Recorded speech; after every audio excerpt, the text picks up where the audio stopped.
যোৰহাটৰ যিটো কৃত্ৰিম বানপানী সমস্যা আমি দেখিবলৈ পাইছোঁ যে সেইটো ভয়াৱহ ৰূপত আত্মপ্ৰকাশ কৰিছে। বিশেষকৈ আজিৰ দিনটোত যদি আমি চাওঁ, আজিৰ দিনটোত আপুনি দেখিবলৈ পাব যে বতৰ যথেষ্ট প্ৰতিকূল আৰু নিশাৰ ভাগৰ পৰা আমি যথেষ্ট মূলাধাৰ বৰষুণৰ ফলত যোৰহাটৰ বিভিন্ন অঞ্চল আচলতে জলমগ্ন হৈ পৰিছে। যিটো আমাৰ নগৰ অঞ্চল বিশেষকৈ জলমগ্ন হৈ পৰিছে। ইয়াৰ প্ৰধান কাৰণ হিচাপে আমি চিহ্নিত কৰিব বিচাৰিছোঁ যে যিবিলাক অঞ্চলত আগতে কৃত্ৰিম বানপানী হোৱা নাছিলে সেইবিলাক অঞ্চলত কৃত্ৰিম বানপানী হৈছে। আৰু ইয়াৰ অন্যতম কাৰণ হৈছে যে আমাৰ কোনো বৈজ্ঞানিক পদ্ধতি অৱলম্বন নকৰি ফ্লেটৰ পাৰ্মিশ্যনবোৰ মিউনিচিপালিটিয়ে দিবলৈ আৰম্ভ কৰিছে। এটা ফ্লেটত এখন গাঁৱতকৈ অধিক মানুহ বসবাস কৰে। এটা ফ্লেট তাৰপিছত তাৰ ওচৰতে আৰু এটা ফ্লেট, তেনেকৈ যিবিলাক অঞ্চলৰ আচলতে ফ্লেট দ্ৰুত হাৰত বৃদ্ধি পাবলৈ ধৰিছে সেই অঞ্চলবিলাকত যথেষ্ট আচলতে কৃত্ৰিম বানপানীৰ সমস্যাই জৰ্জৰিত হৈ পৰিছে। ইয়াত আৰু এটা কথা এইখনতে ক'ব লাগিব, যিবোৰ আমাৰ নগৰত ড্ৰেইনৰ যিটো পৰিকল্পনা, সেই ড্ৰেইনৰ পৰিকল্পনা সম্পূৰ্ণৰূপে অবৈজ্ঞানিক সম্পন্ন হৈছে, যাৰ ফলত আচলতে আমি দেখিবলৈ পাইছোঁ কিছুমান জেগাত ড্ৰেইন ওখ, কিছুমান জেগাত ড্ৰেইন তললৈ আছে।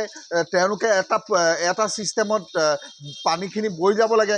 আমি দেখিবলৈ পাইছোঁ যে কোনোবা এটা নলাত ড্ৰেইন বেকলৈ আহিছে, কোনোবা এটা নলাৰ পৰা ড্ৰেইন আগলৈ আহিছে, আৰু ৰাস্তাটো ওখ হৈ যোৱাৰ ফলত আমি দেখিবলৈ পাইছোঁ যে ৰাস্তাৰ পানীখিনি নলাত যাবৰ কাৰণে যি ধৰণে ড্ৰেইনসমূহত ফুটা ৰাখিব লাগে তেনেকুৱা ধৰণৰ কোনো ধৰণৰ আচলতে তেওঁলোকে ফুটা ৰখা নাই, যাৰ ফলত ৰাস্তাত পানী বাগৰিবলৈ আৰম্ভ কৰিছে। আৰু ৰাস্তাটো আমি দেখিব ৰাস্তাটো যথেষ্ট ওখ হৈ গৈছে আৰু ফুটপাথটো তাতকৈ তলত আছে, যাৰ ফলত আচলতে নলাৰ পানীখিনি গৈ পেলাই ৰাস্তাত উঠিবলৈ আৰম্ভ কৰিছে। এই গোটেই পৰিকল্পনাটো আচলতে আমাৰ যোৰহাটবাসীয়ে ৰাইজে বিচাৰিছে যে ঊৰ্ধ্বতম কৰ্তৃপক্ষই যোৰহাট মিউনিচিপালিটিয়ে হওক বা যোৰহাট প্ৰশাসনেই হওক এই ক্ষেত্ৰত এক বৈজ্ঞানিক পদ্ধতিৰে যদি অৱলম্বন নকৰি এই সমস্যাটো সমাধান কৰিব নোৱাৰে, অনাগত দিনত কিন্তু গুৱাহাটীৰ নিচিনা এটা সমস্যা আমি জৰ্জৰিত হ'ব পাৰিম। আৰু সেই সময়ত কিন্তু এই সমস্যাটো নিৰ্মূল কৰিবৰ কাৰণে চৰকাৰৰ হাতত কোনো সম্বল নাথাকিব বা পদ্ধতি নাথাকিব। সেইকাৰণে এই সময়কণতে যদি তেওঁলোকে যথোপযুক্ত ব্যৱস্থা গ্ৰহণ নকৰে, অনাগত দিনত কিন্তু যোৰহাটবাসী এক ভয়ংকৰ ভৱিষ্যতৰ পিনে গতি কৰিছে বুলি মই ক'ব লাগিব।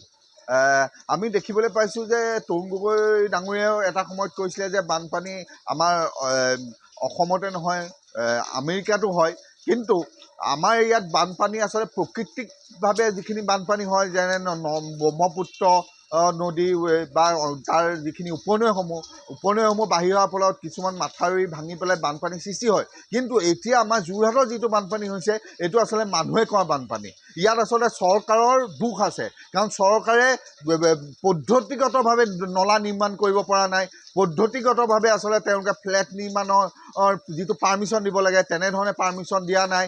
সেই মানুহৰ দুখৰ কাৰণে, চৰকাৰৰ দুখৰ কাৰণে এই বানপানীটো হৈছে।